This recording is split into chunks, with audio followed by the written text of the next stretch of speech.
ಅದು. ಸೊ ಇನ್ನು ಮುಂದಿನ ಒಂದು ನಂಬರ್ 4ನೇ ತಾರೀಕಲ್ಲಿ ಹುಟ್ಟಿದಂಥವರಿಗೆ ಆ ದಿನಾಂಕಕ್ಕೆ 4 ಅನ್ನೋ ದಿನಾಂಕಕ್ಕೆ ಯಾವೆಲ್ಲ ಡೇಟ್ ಆಫ್ ಬರ್ತ್ಗಳು ಕನ್ಸಿಡರ್ ಆಗತ್ತೆ ಮತ್ತೆ ಅವರ ಒಂದು 2026ರ ಭವಿಷ್ಯ ಹೇಗಿರುತ್ತೆ ಮೇಡಮ್? 4, 13, 22, 31 ಈ ಡೇಟ್ಗಳಲ್ಲಿ ಹುಟ್ಟಿದವ್ರಿಗೆ ರಾಹುವಿನ ತತ್ವ ಹೆಚ್ಚಾಗಿರುತ್ತೆ. ಸೂರ್ಯ ಮತ್ತೆ ರಾಹು ಪವರ್ ಸ್ಟ್ರಗಲ್ ಅಂತ ಹೇಳ್ಬಹುದು ನಾವ್ ಇದನ್ನ. ಅಂದ್ರೆ ಪವರ್ ಇದೆ ವರ್ಷದಲ್ಲಿ, ಈ ವರ್ಷದಲ್ಲಿ ಪವರ್ ಇದೆ, ಸೂರ್ಯ ಇದ್ದಾನೆ, ಬಟ್ 4ನೇ ಒಂದು ಸಂಖ್ಯೆ ಏನಿದೆ ಇದು ಸ್ಟ್ರಗಲ್ ನ ತೋರಿಸುವಂತದ್ದು ಅಂತ. ಸೊ ಪವರ್ ಇರುತ್ತೆ, ಸ್ಟ್ರಗಲ್ ಮಾಡ್ತಾ ಇರ್ತೀರಾ, ನಿಮ್ಮ ಪವರ್ ನ ಉಳಿಸ್ಕೊಳ್ಳೋದಕ್ಕೆ ಸ್ಟ್ರಗಲ್ ಮಾಡ್ತಿರ್ತೀರಾ. ಅದರಲ್ಲೂ 4ನೇ ತಾರೀಕು ಹುಟ್ಟಿದಂತಹ ರಾಜಕಾರಣಿಗಳೇನಿದ್ದಾರೆ ಅವ್ರಿಗೆ ಈ ವರ್ಷ ಸಿಕ್ಕಾಪಟ್ಟೆ ಸ್ಟ್ರಗಲ್ ಇದೆ ಅಂತ ಹೇಳ್ಬಹುದು. ಅಂದ್ರೆ ಹೊಡೆದಾಟದ ವರ್ಷ ಅಂತ. ಅಂದ್ರೆ ಅವರ ಸೀಟ್ ನ ಉಳಿಸ್ಕೊಳ್ಳೋದಕ್ಕೆ ಹೊಡೆದಾಡ್ತಿರ್ತಾರೆ, ಅವರ ಒಂದು ಸಕ್ಸಸ್ಗೆ ಹೊಡೆದಾಡುವಂತಹ ವರ್ಷ ಇದು ಅಂತ. ರಾಜಕಾರಣಿಗಳಿಗೆ ಹಂಗಾದ್ರೆ ಈ ಸಲ 4ನೇ ತಾರೀಕಿನಲ್ಲಿ ಹುಟ್ಟಿದಂತಹ ಒಂದು ರಾಜಕೀಯದಲ್ಲಿ ಇರುವಂತಹ ವ್ಯಕ್ತಿಗಳಿಗೆ ಅಷ್ಟು ಶುಭವಲ್ಲ ಅಂತನ? ಹೌದು ಹೌದು, ಇಲ್ಲಿ ಸ್ವಲ್ಪ ರಾಜಕಾರಣಿಗಳಿಗೆ ಸ್ವಲ್ಪ ಸ್ಟ್ರಗಲ್ ಕೊಡುವಂತಹ ವರ್ಷ ಇದು ಅಂತ ಹೇಳ್ಬೋದು. ಯಾವುದೇ ಯುವ ರಾಜಕಾರಣಿಗಳು ಯಾರೇ ಬಂದ್ರು ಅವರು ತುಂಬಾ ಹೊಡೆದಾಡಿ, ಹೇಳದ್ನಲ್ಲ ಪವರ್ ಸ್ಟ್ರಗಲ್ ಅಂತ, ಆ ತರ ಒಂದು ಸಿಚುವೇಶನ್ ಇರುತ್ತೆ. ಪವರ್ ಇರುತ್ತೆ, ನಮಗ್ ಸಿಕ್ಕೇ ಬಿಡತ್ತೆ ಆ ಪೊಸಿಷನ್, ನಾವು ಅಲ್ಲಿ ಮಿಂಚ್ ಬಿಡ್ತೀವಿ ಅಂತ ಅನ್ಕೊಂಡಿರ್ತಾರೆ, ಬಟ್ ಹೊಡೆದಾಡ್ತಾ ಇರ್ತಾರೆ. ಇದಕ್ಕೆ ಖಂಡಿತ ರೆಮಿಡೀಸ್ ಕೂಡ ಇದೆ. ಖಂಡಿತ ರೆಮಿಡಿ ಇದೆ. ಆ ರೆಮಿಡಿಗಳನ್ನ ನಾವು ನೋಡೋಣ. ಖಂಡಿತ ಮೇಡಮ್. ಇನ್ನು ಇವರ ಒಟ್ಟಾರೆ ಆರೋಗ್ಯ ಅಂತ ವಿಚಾರಕ್ಕೆ ಬಂದಾಗ ಹೇಗಿರುತ್ತೆ 4ನೇ ತಾರೀಕು ಅವ್ರಿಗೆ? ನೋಡಿ, ಇಲ್ಲಿ ಸ್ಟ್ರಗಲ್ ಇರೋದ್ರಿಂದ ಸ್ಟ್ರೆಸ್ 100% ಜಾಸ್ತಿ ಇರುತ್ತೆ. So stress related, blood pressure related ಜಾಸ್ತಿ ತೊಂದರೆಗಳು ಇರೋದಕ್ಕೆ ಅವಕಾಶ ಇರುತ್ತೆ. ಇನ್ನು ನರ್ವ್ ರಿಲೇಟೆಡ್ ಪ್ರಾಬ್ಲಮ್ಗಳು ಕೂಡ ಬರೋದಕ್ಕೆ, ಅಥವಾ ನಿಮಗೆ ಆಲ್ರೆಡಿ ಏನಾದ್ರೂ ನರ್ವ್ ಪ್ರಾಬ್ಲಮ್ ಇದ್ರೆ ಅದು ಜಾಸ್ತಿ ಆಗೋದಕ್ಕೆ ಈ ವರ್ಷ ಚಾನ್ಸ್ ಇರುತ್ತೆ. ಹಾಗಾಗಿ ನೀವು ತುಂಬಾ ಕೇರ್ಫುಲ್ ಆಗಿ ಈ ವರ್ಷ ಆರೋಗ್ಯವನ್ನ ನೋಡ್ಕೊಳ್ಬೇಕಾಗತ್ತೆ. ಓಕೆ, ಇನ್ನು ಹಣಕಾಸು ಅಥವಾ ಜಾಬ್, ಕರಿಯರ್ ಅಂತ ಬಂದಾಗ ಅದು ಹೇಗಿದೆ? ಒಂಥರ ಇದು ಎಕ್ಸ್ಪ್ಯಾಂಡ್ ಆಗುವಂತಹ ವರ್ಷ ಅಂತಾನೆ ಹೇಳ್ಬೋದು. ಅನ್ಎಕ್ಸ್ಪೆಕ್ಟೆಡ್ ಆದಂತಹ ಕೆಲವು ವಿಚಾರಗಳು ನಿಮ್ಮಲ್ಲಿಗೆ ಬರ್ತಾರೆ. ಆದ್ರೆ ಯಾವುದನ್ನೇ ಕಾರ್ಯರೂಪಕ್ಕೆ ತರಬೇಕು, ಯಾವ್ದಾದ್ರೂ ಒಂದು ವೆಲ್ತ್ ವಿಚಾರ ಇರ್ಬೋದು, ಯಾವ್ದೋ ಸಡನ್ ಮನಿ ಬಂದ್ಬಿಡುತ್ತೆ, ಅನ್ಎಕ್ಸ್ಪೆಕ್ಟೆಡ್ ಮನಿ ಬಂದ್ಬಿಡುತ್ತೆ ಅಂತ ಅನ್ಕೊಂಡಿರ್ತೀರಾ. ಅದು ಬರೋ ಹಾಗೂ ಇರುತ್ತೆ, ಬಟ್ ತುಂಬಾ ಸ್ಟ್ರಗಲ್. ಅಯ್ಯೋ ಯಾಕಪ್ಪ ಬಂತು, ಕೊನೆಯಲ್ಲಿ ಆ ಹಣದ ಬಗ್ಗೆ ಆಗ್ಲಿ ಅಥವಾ ಕೆಲಸದ ಬಗ್ಗೆ ಆಗ್ಲಿ ನಿಮ್ಗೆ ಆಸಕ್ತಿನೇ ಇರೋದಿಲ್ಲ. ಅಷ್ಟು ಸ್ಟ್ರಗಲ್ ಮಾಡಿ ಅದನ್ನ ಪಡ್ಕೊಳ್ಳೋದಕ್ಕೆ ಅವಕಾಶ ಇರುತ್ತೆ. ಒಟ್ಟಿನಲ್ಲಿ ಹಣಕಾಸಿಗೋಸ್ಕರ ಸ್ಟ್ರಗಲ್ ಮಾಡುವಂತಹ ವರ್ಷವಾ ಇದು ಅಂತ? ಹೌದು ಹೌದು, ಹಣಕಾಸಿಗೋಸ್ಕರ ಸ್ಟ್ರಗಲ್ ಮಾಡುವಂತಹ ವರ್ಷ. ಆದ್ರೆ ಟೆಕ್ನಾಲಜಿನಲ್ಲಿ ಕೆಲಸ ಮಾಡ್ತಾ ಇದ್ದು ನೀವೇನಾದ್ರೂ 4ನೇ ತಾರೀಕು ಹುಟ್ಟಿದ್ದು, ನೀವು ಟೆಕ್ನಾಲಜಿ ಅಥವಾ ಆನ್ಲೈನ್ ನಲ್ಲಿ ಏನಾದ್ರೂ ಮಾಡ್ಬೇಕು ಅಂತ ಇದ್ರೆ ಅದು ಶುಭ ಫಲಗಳನ್ನ ತಂದ್ಕೊಡೋದಕ್ಕೆ ಅವಕಾಶ ಇರುತ್ತೆ. ಟೆಕ್ನಿಕಲ್ ಫೀಲ್ಡ್ ಹಾಗಾದ್ರೆ 4ನೇ ತಾರೀಕು ಬೂಮಲ್ಲಿ ಇರುತ್ತೆ.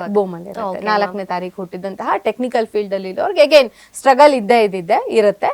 ಅದರ ಜೊತೆಗೆ ಒಂದು ಸಕ್ಸಸ್ ಸಿಗುವಂತಹ ವರ್ಷ ಇರುತ್ತೆ ಅಂತ.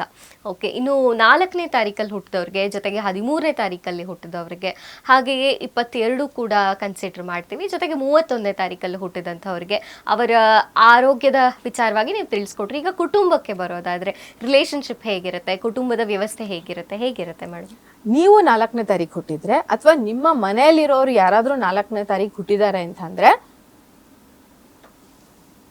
ಅವರು ತುಂಬಾ ಡಾಮಿನೇಟಿಂಗ್ ಆದಂತಹ ನೇಚರ್ ನ ಒಳಗೊಂಡಿರ್ತಾರೆ. ಈ ಸರಿ ನೀವು ತುಂಬಾ ಡಾಮಿನೇಟ್ ಮಾಡ್ತಾ ಇರ್ತೀರಾ ಬೇರೆಯವ್ರನ್ನ. ಡಾಮಿನೇಷನ್ ಎಷ್ಟು ದಿನ ಯಾರಾದ್ರೂ ಸಹಿಸ್ಕೋತಾರೆ. ಹಾಗಾಗಿ ಇಲ್ಲಿ ಕುಟುಂಬದಲ್ಲಿ ಸ್ವಲ್ಪ ಡಾಮಿನೇಟಿಂಗ್ ನೇಚರ್ ನ ನೀವು ಕಡಿಮೆ ಮಾಡ್ಕೋಬೇಕು, ಗ್ರೌಂಡೆಡ್ ಆಗಿರ್ಬೇಕು ಸ್ವಲ್ಪ ಅಂತ.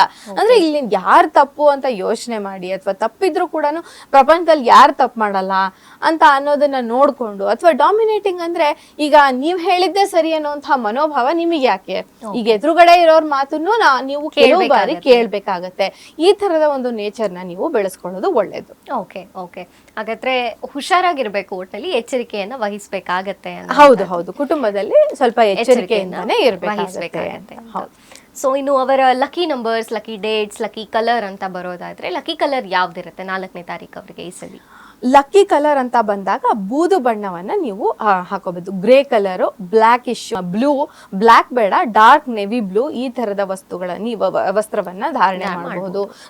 ಕಪ್ಪು ಬಣ್ಣದ ದಾರವನ್ನ ಕೈಗೆ ಕಟ್ಕೊಳ್ಬಹುದು ನೀವು. ಹಾಗೇನೆ ಕಪ್ಪು ವಸ್ತ್ರವನ್ನ ದಾನ ಮಾಡಬಹುದು.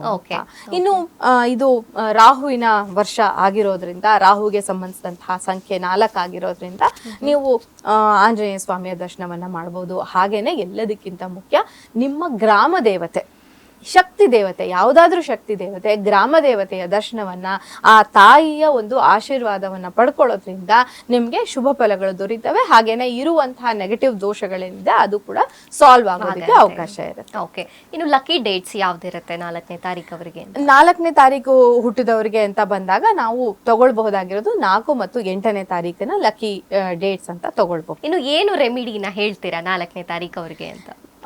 ಇಲ್ಲಿ ರಾಹುವಿಗೆ ಅಂತ ಬಂದಾಗ ನಾನು ಅಮ್ಮನವರ ಆರಾಧನೆಯನ್ನ ಹೇಳ್ದೆ ಆಗ್ಲೇನೆ. ಹಾಗೆ ನೀವು ಯಾವುದನ್ನ ರೂಢಿ ಮಾಡ್ಕೊಳ್ಬೇಕು ಅಂದ್ರೆ ಸ್ವಲ್ಪ ಆಲ್ಕೋಹಾಲ್ ನ ಕನ್ಸ್ಯೂಮ್ ಮಾಡೋದನ್ನ ಕಡಿಮೆ ಮಾಡ್ಬೇಕು. ನೀವೇನಾದ್ರೂ ಹೆಚ್ಚು ಡ್ರಿಂಕ್ಸ್ ಮಾಡ್ತೀರಾ, ಸ್ಮೋಕ್ ಮಾಡ್ತೀರಾ ಅಂದ್ರೆ ಈ ವರ್ಷ ಅದಕ್ಕೆ ಅಡಿಕ್ಟ್ ಆಗೋದಕ್ಕೆ ಜಾಸ್ತಿ ಚಾನ್ಸಸ್ ಇರುತ್ತೆ. ಹಾಗಾಗಿ ಸ್ವಲ್ಪ ವೆಜಿಟೇರಿಯನ್ ಫುಡ್ ನ ಜಾಸ್ತಿ ಮಾಡಿ, ಹಾಗೇನೆ ಆಲ್ಕೋಹಾಲ್ ನ ಕಡಿಮೆ ಮಾಡೋದು, ನಿಲ್ಸೇ ಬಿಡೋದು ತುಂಬಾ ಒಳ್ಳೇದು. 4ನೇ ತಾರೀಕು ಅವ್ರು ಹಾಗಾದ್ರೆ ಇದೊಂದು ರೆಮಿಡಿನ ಪಾಲಿಸ್ಲೇಬೇಕಾಗುತ್ತೆ. ಅವರ ಆರೋಗ್ಯ ಒಳ್ಳೇದು, ಜನರಲ್ ಆಗಿ ಎಲ್ಲಾ ತರಹದ ರೆಮಿಡಿಗಳಿಗೂ ಇದು ರೆಮಿಡಿ ಆಗಿ ವರ್ಕ್ ಆಗತ್ತೆ ಅಂತ ಹೇಳ್ಬೋದು. Okay madam, okay. ಹಾಗೂ ಅಮ್ಮನವರ ಆರಾಧನೆಯನ್ನ ಈ ವರ್ಷ ಅವರು ಮಾಡ್ಬೇಕಾಗತ್ತೆ ಅಂತ. ಇದು 4ನೇ ತಾರೀಕಿನ ಕುರಿತಾಗಿ 4 ದಿನಾಂಕದಲ್ಲಿ ಹುಟ್ಟಿದ